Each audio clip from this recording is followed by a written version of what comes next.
At a glance, the iPhone 16 Pro Max doesn't look or feel much different from the preceded it, and perhaps that's not to be expected.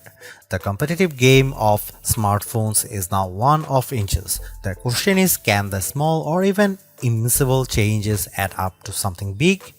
In the early going with the iPhone 16 Pro Max, I would say the answer is yes.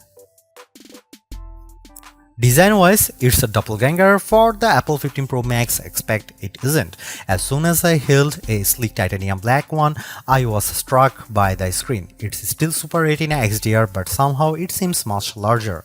While the iPhone 15 Pro Max offered a 6.7-inch display, this one is 6.9 inches.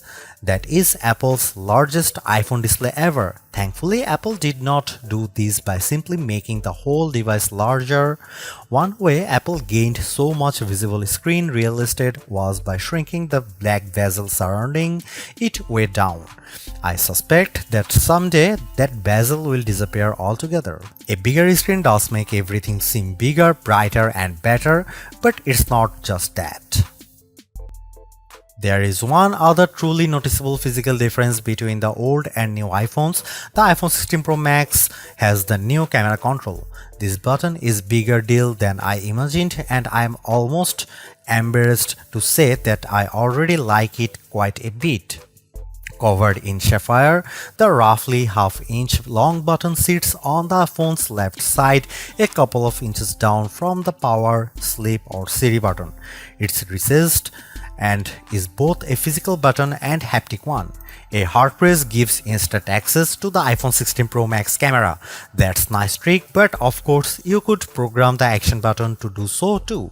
However, when I pressed lightly on camera control, I felt a little haptic vibration and then could sweep up and down on the button to quickly switch between the phone's cameras. If I lightly pressed twice, I gained access to deeper image controls. Using the camera control, however, was not initially obvious. I was pressing too hard and then not hard enough. It took me about 20 seconds to figure it out.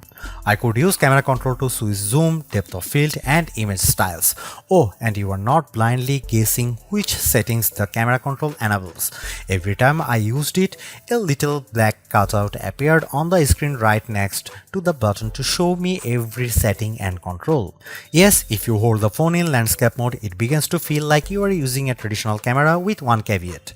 The feature that would let me light press to lock focus and long press to shoot is not yet enabled. I can, though, always full press to complete taking a photo. I even saw how Snapchat is already using camera control to control images simply and send photos to friends with the press of a button. Camera control seems like a slight misnomer. The button will also be used to enable vision intelligence, which lets you point the phone at an object and press the button to get a description. It's like circle to search without the circle, or I guess Google. As I noted above, the button is recessed and I found that it's quite hard to trigger it accidentally. That's a good thing. Is this the best iPhone Apple has ever made?